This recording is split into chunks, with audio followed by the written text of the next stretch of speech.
Good morning. Thank you for joining us. It's an honor and privilege to be with you today. One privilege of being the chair of Brigham Health is the opportunity to see firsthand the incredible advances made by remarkable doctors, nurses, researchers, and miracle workers. Individuals who are committed to improving the lives of real people, real families throughout the world.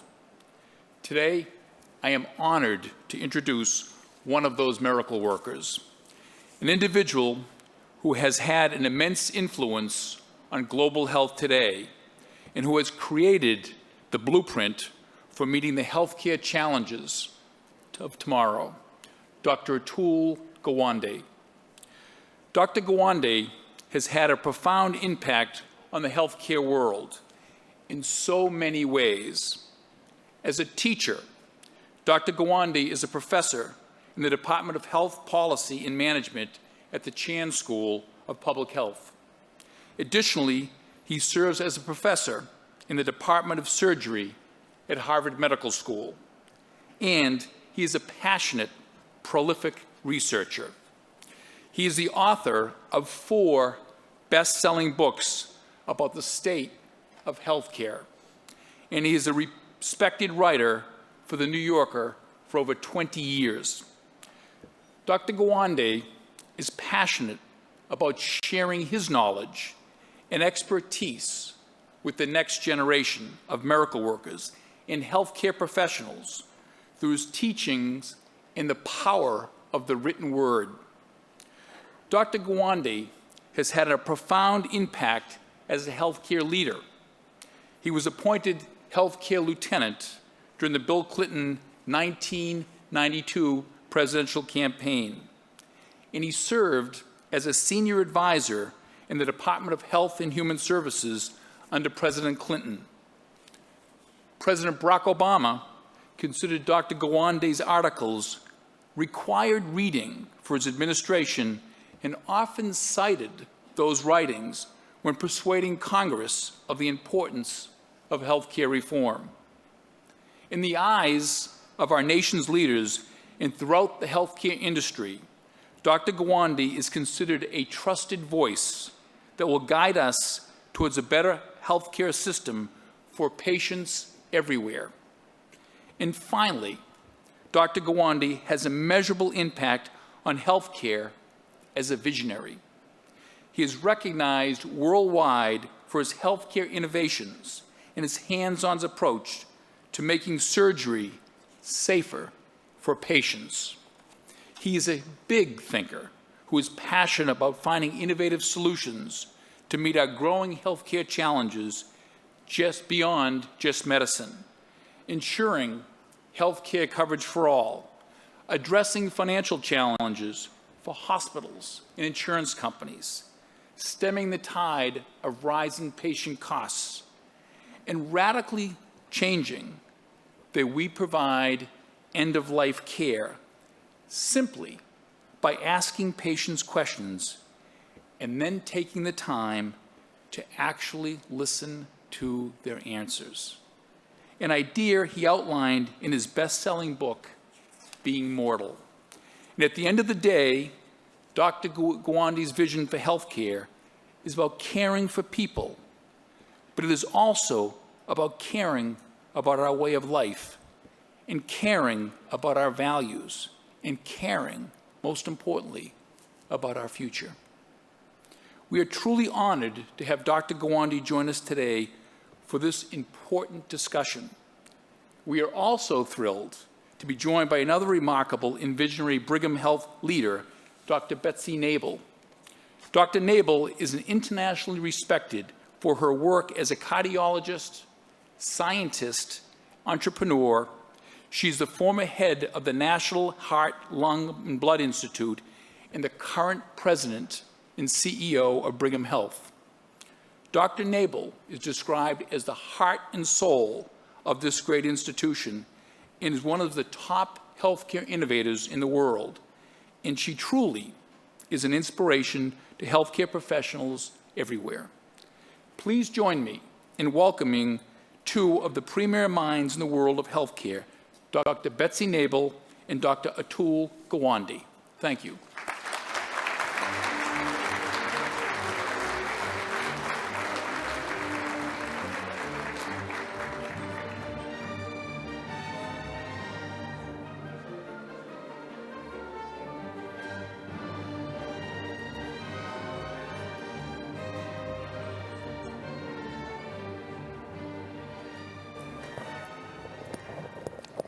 Well, good morning, everyone. It's wonderful to see you at this remarkable forum again this year.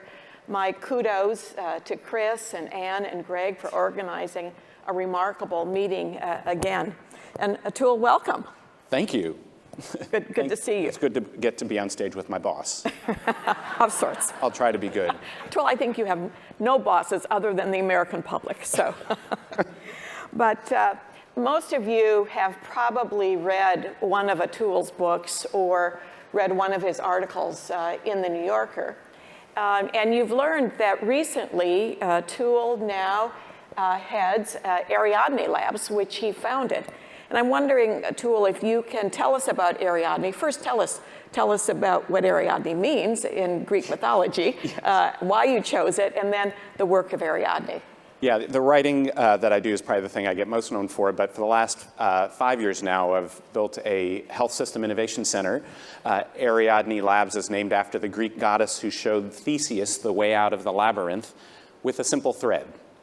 And we're trying to be in the simple threads business if healthcare is this maze of complexity. Our approach and work that we're doing is, in some ways, can feel directly opposite of the entire theme of artificial intelligence and what we've been talking through here, because a lot of it is about the mundane. Every innovation that you've been discussing yesterday, you heard about 19 innovations yesterday that were incredible, and none of them are self-executing. And our major difficulty in healthcare, I love this phrase from this chief medical officer at Pfizer, I believe it was, who said that we're building Star Wars medicine, but we have a Flintstones healthcare delivery system. And that's the kind of reality that we work with at Ariadne Labs. We are not, our major problem is lack of execution. We have less than half of people who have the biggest killer in the world, high blood pressure, recognized in the United States to have high blood pressure, let alone, and then have it under appropriate treatment and control. Worldwide, it's only 14% of 1 billion people who have this disease for which we've had the treatment since the 1960s, let alone then moving along to getting to the sophisticated level that we're all trying to drive towards. So the solutions that we create are ones where we're saving lives and reducing suffering through scalable delivery solutions that produce better care at large scale everywhere. We've lowered death rates in surgery by almost half in a solution that is just a basic checklist that's now in more than 100 million operations a year worldwide.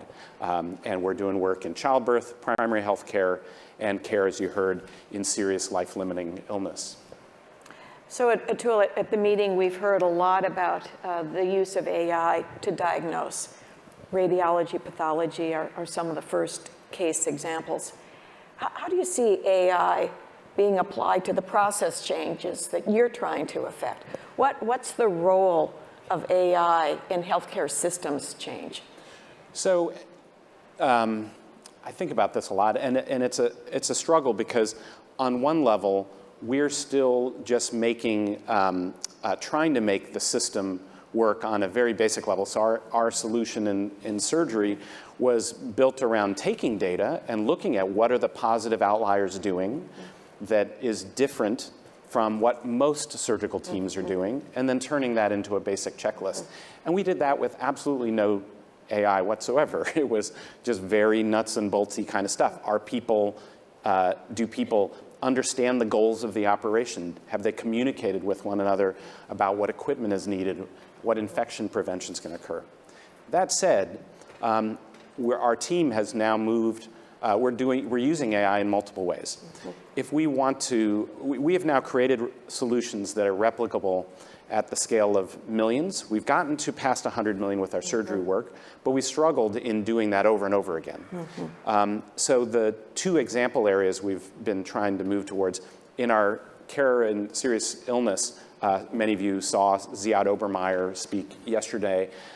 He has been working with our team around creating machine learning approaches to predict which patients are going to be at highest risk of dying in the next year, so we make sure we have these conversations. Another area has been around what we call digital phenotyping. We've now deployed at the Brigham and Mass General in research scale, turning your smartphone into a monitor for how well you're doing after surgery, just as a passive device, giving us data on indicated by your mobility, indicated by your social media use, what your cognitive function, physical function, even emotional function can be. That said, fitting those so that they are actually useful into the workflow, into a way that can genuinely scale to hundreds of millions we're far from that place. And so, our tools are very prosaic. A coaching solution that we scaled across the largest state in India that brings basic coaching to the bedside around childbirth. And those used smartphone tools that had very little AI. Like, we literally can store all of the data that's driving better outcomes, better quality of care on a laptop. We're nowhere near petabytes of data. So you've written in the Checkbook Manifesto that if the Safe Surgery Checklist had been a drug or a device, given its impact on incomes, it would have been worth a lot of money. Maybe it would have generated a lot of IP for Brigham and partners, who knows. But essentially, it's a list on the wall. It served a lot of individuals, and it led to great healthcare outcomes. So that really is about as far away from artificial intelligence as you can get. How do you reconcile disruptive technology and its rate of adoption with this very prosaic course that you've described? Checklists on the wall, better births in rural clinics in India. How do you reconcile that? Yeah, there's a couple things to think about here. One is, in the design process, you have to build in the implementation, and we just don't do it. We don't think about, in a really concerted way, that as we're creating these tools, how do we make it so they simply fit into the work that people do? Three examples of FDA-approved AI tools that are now out. One is Sedasis from Johnson & Johnson, which is the automated anesthesia machine that allowed non-nurse anesthetists, regularly trained nurses, to manage anesthesia for endoscopy. 5 hospitals bought that system.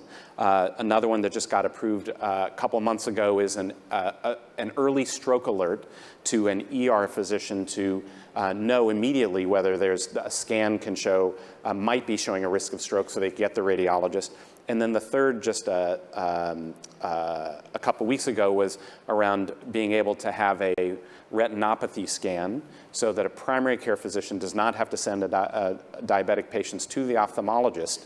It is a scan that the primary care physician can use to detect whether this patient with diabetes is at high risk of retinopathy and no longer have to send ophthalmologists. Now, what's really interesting to me about the three is that they had to figure out how to drive it into the workflow. Google got a lot of headlines just a couple of months ago for showing that a diabetic retinopathy scan could be as accurate as an ophthalmologist reading these scans. The company that got approved figured out, how do I make it into a tool that I can actively train primary care physicians, get it to actually work, and make it usable in everyday life? Even that is a challenge. How many changes can a primary care clinic take on as we add more and more tools? And the cautionary tale, Sedasis is off the market. 5 hospitals adopted. They did not win the public over to the idea that this tool was going to work as well. So there's There's two things you have to do. This is slightly long. Can I tell the yes, anesthesia? Please. Yes, and yes, sepsis because I was going to ask you about the anesthesia story. Yeah. That's worth telling. I want to think about two innovations going back to the 19th century that transformed surgical care: anesthesia and antisepsis. 1847, at the Mass General, they published the case of 9 patients who got a gas that could put the patients to sleep so they wouldn't experience pain. 20 years later, 1867, Joseph Lister published that he had an antiseptic solution that if you applied to all the sutures and to all the drapery and to the patient's skin and to all the instruments and to everything that you used, and everybody washed their hands with it, it cut the biggest killer in surgery, infections, by more than 80%. The first one spread within weeks. Within 6 years, there was not a hospital in America that was not using anesthesia. Antisepsis was more than 20 years before we were past most hospitals beginning to use it. I have pictures from the Boston City Hospital in 1900 where they still weren't using antisepsis, and the Mass General Hospital not having done it, right? So what is the difference? One was good for the patient and good for the clinician.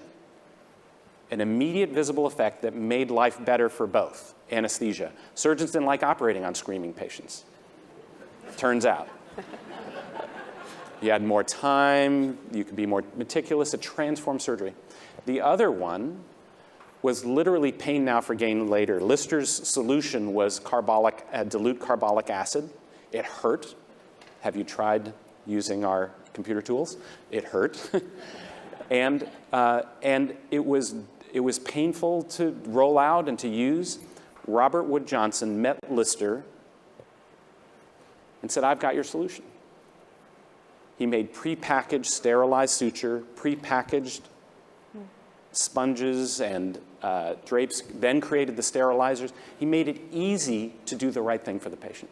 And Johnson & Johnson was formed out of that ethic and that ethos.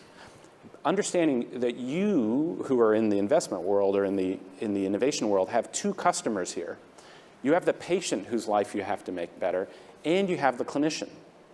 So all of those tools have to be able to fit into the work of the clinician at scale and fit into the patient's feeling and recognizing that this is a tool. And there are very, very few of you who are actually successfully navigating both.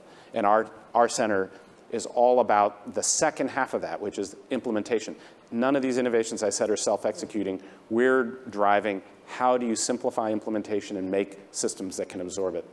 The last thing I'd say is our institutions can't handle taking on the volume of innovations that are coming through the pipeline, where we can run 20 change processes. And I see Greg Meyer here. We've talked about this. How many change processes can we run at Partners to install all the systems that are coming through?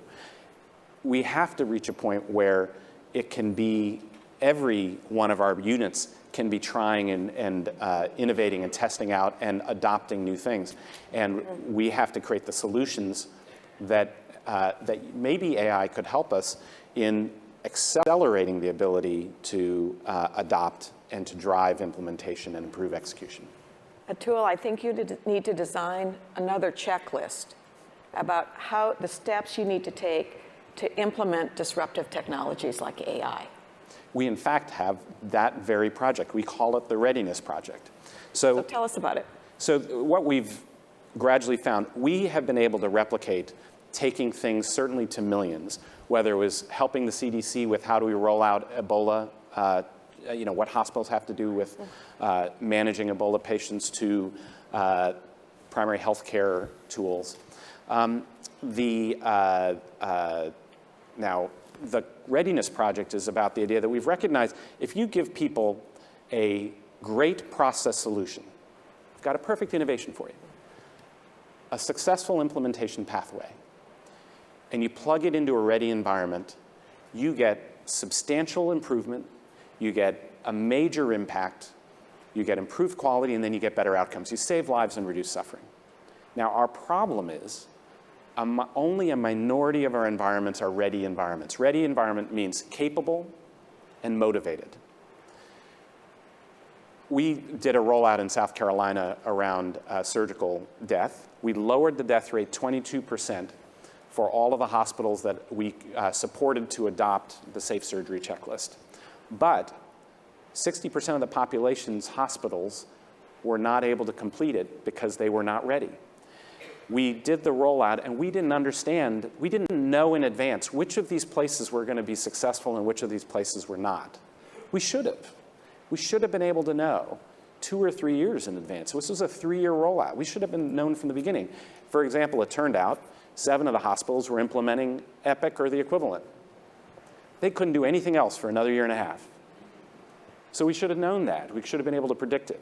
And creating the predictors of readiness, which are components like leadership commitment, frontline commitment, how much work effort's required, what are the competing priorities, and being able to then show people your chances of taking this on, your ability to implement is not there, and here are your gaps and how to close them.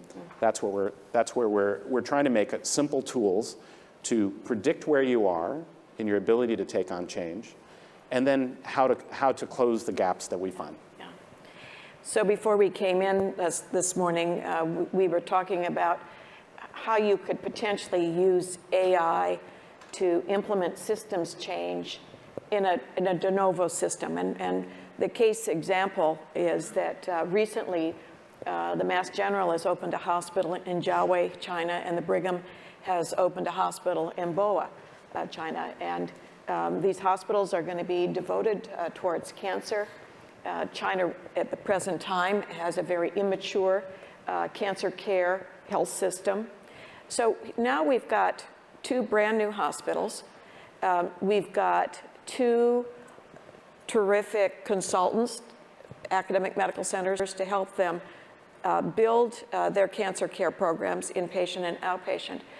As you think about systems change, how would you walk into this and think about using AI or other disruptive tools to develop protocols around cancer care? Implementation of prevention guidelines, for example, establishing guidelines and then implementing the guidelines on and on. So I'm going to take you to a kind of one level up from that, which is, what do we know about driving massive scale change in, and everything we know about that comes from public health. And in public health, what you come to recognize is you need 2 things.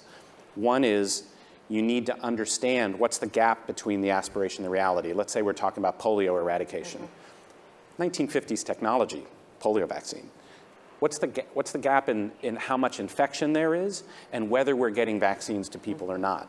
And creating the tools for surveillance was one of the most fundamental components of being able to know. You can go on the web now and find out in the last 48 hours how many infections have cropped up in the world and where. And then the second part is you need to be able to create the process chain to make it happen. So really discovering what's the cold chain, how do you maintain it, and then monitoring, do we have the data for it? So now let's apply this principle to the hospitals in China, or we're trying to do this at the Brigham, or we're doing it in Estonia, and another project that we've got. You need to know the processes of care, and we just don't see them. We don't know, is the teamwork there? Are people washing hands? How are they treating the blood pressure, et cetera, et cetera? A lot of the data that really matters is not in the system, is not being captured by electronic medical records, things like that. And so we have to be able to capture what is everybody doing in the chain of care, really doing. What do they talk about? What do they transmit to one another as information? What do they transmit to the patient? How do they gather information? And what are they doing? And then second, we need to be able to monitor the outcomes, and it's the real outcomes. It's not just the deaths and complications. It's well-being, which is why we're doing what we called our digital phenotyping work, which is with a guy named J.P. Onella, who's been sort of driving a lot of this at the School of Public Health. You need to know how are people actually doing, how long before they're getting back to work, how are they functioning physically, cognitively, emotionally, as they undergo cancer treatment, things like that. We don't capture that at all, and creating the systems that allow us to capture it and then enable the clinicians to actually use that information. Right now, if we are capturing it, it's such a volume of information, we can't make it usable. And so it's that combination. A lot of it is now moving into the measurement space of processes, outcomes, and the readiness of the system. Do you think we'll get there? Do you think AI eventually will be helpful in evaluating the data around process? And if so, how long? Yes. So we are already doing it. So when we ran our project in childbirth in India, we started capturing, there are about 30 things that really matter to the survival of a mom or baby.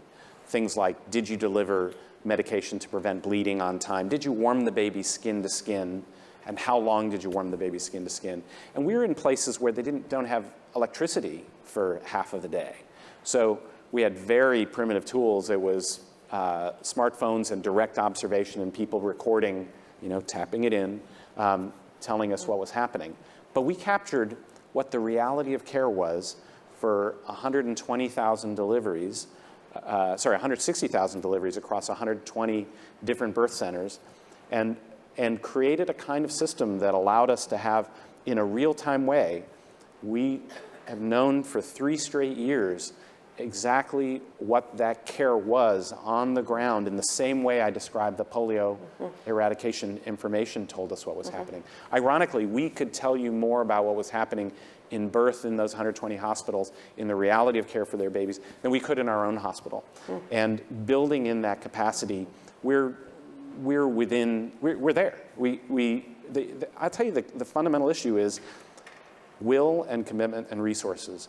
We put a tiny fraction of the resources and commitment into the implementation side and the innovation around implementation that we do around the discovery side of new breakthroughs. So I say, we need an equal commitment, not just to breakthrough innovation, but to follow through innovation. Yeah. Point well made. You've been fortunate through Ariadne to have support from the Bill and Melinda Gates Foundation. And many of us saw your interview with Bill Gates at Davos this past January. We'd love to be a fly on the wall, Atul. Can you share with us bits of your conversation? How have you and Bill Gates, as you've worked together, how do you think about using AI and other technologies to make healthcare better? Well, the conversation is really about, I feel like it's been I've gotten to know him for now more than a decade and be in conversation with him. They didn't fund any work until about 5 years ago. And the conversation was about the balance between technology and systems. Creating technologies feels high leverage, very focused, very tractable. Systems are how you put the components, put the technologies together. How do you put, so we have, let's create another drug, let's create another device, let's create another procedure. But then how do the drugs, devices, procedures, and people all come together to actually produce the outcome? Bill is someone who understands you need both, but where the investments of the foundation would be has really shifted dramatically over time to now be genuinely 50-50 in those directions. In fact, they just announced their new next 5-year strategy, and they call it the upstream and downstream investment. So upstream is the next innovations, and they've just opened. In fact, this Friday, I'll interview Bill here in Boston for the first report on their first months of opening their innovation center in Boston. So they've opened a $100 million innovation center here in Boston around creating basic translational tools in drug discovery and in device discovery and so on.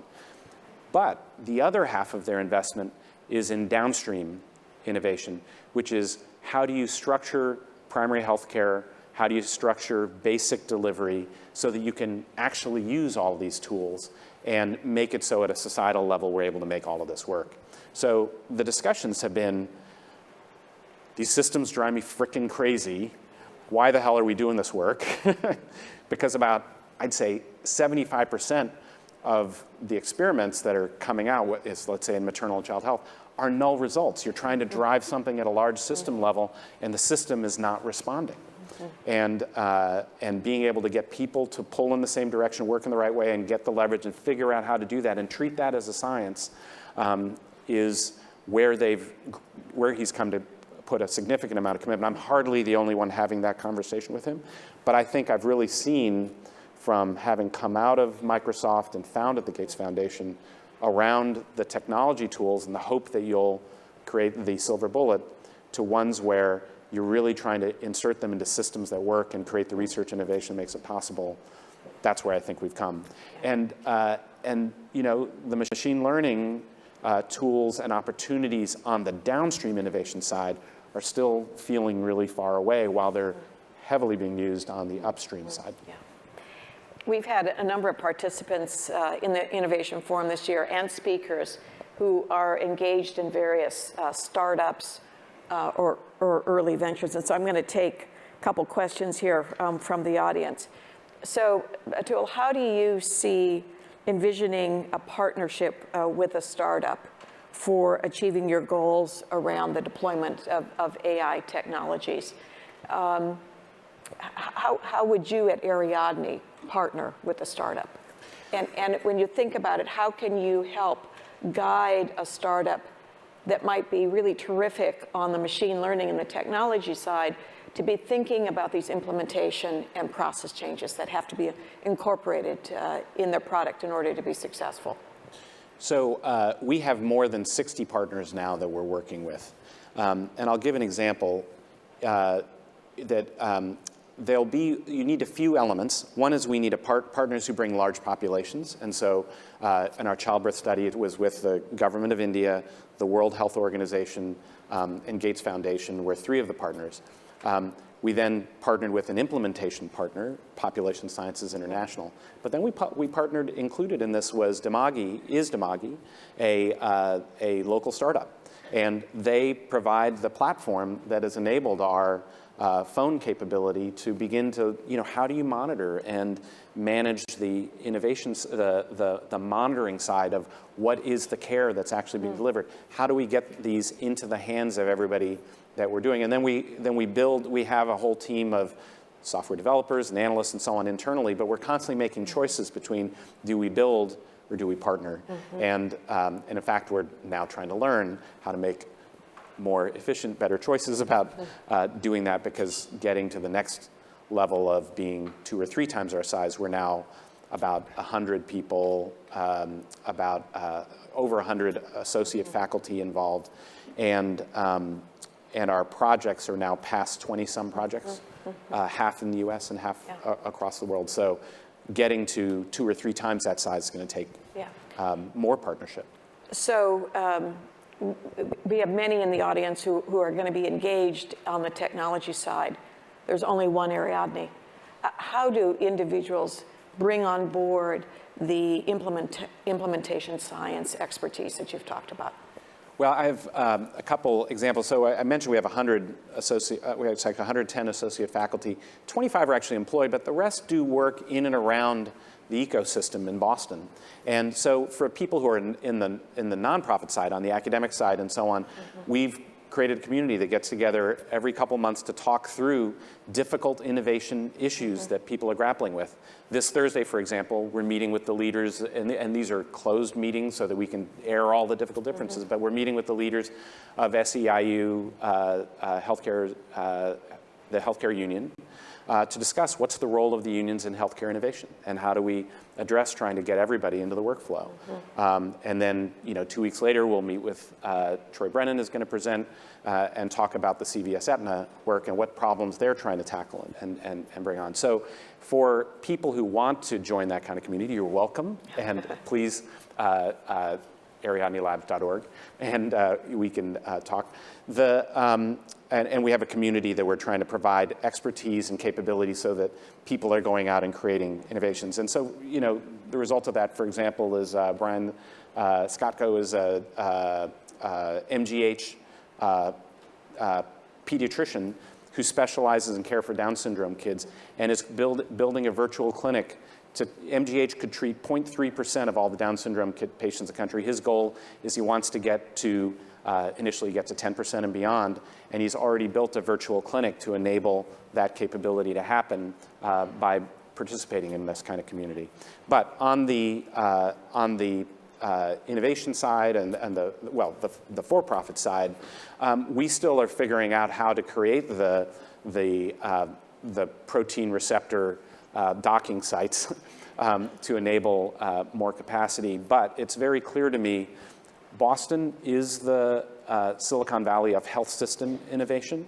It's the only place where we're beginning to pull, in Fenway in particular, sort of becoming a center for a combination of startups, bigger companies like Optum Labs and others, and then you have the whole surrounding medical community, Harvard and beyond, who are willing partners and being able to drive it together. And so we're trying to get to the place we can create that matchmaking and create more of an ecosystem like Kendall Square's emerged for biotech. I think we can get there in the next couple of years for digital health. Jeff Leiden and Governor Baker have been part of creating the Digital Health Consortium to enable that. So I think it's matching the prosaic implementation work and getting that capacity and learning to happen in place. Great. So in summary, you're bullish about the marriage between AI and systems implementation changes. Yeah, it's happening. We just need more of your money, okay? With that, we'll close. Thank you very much, Dr. Atul Gawande.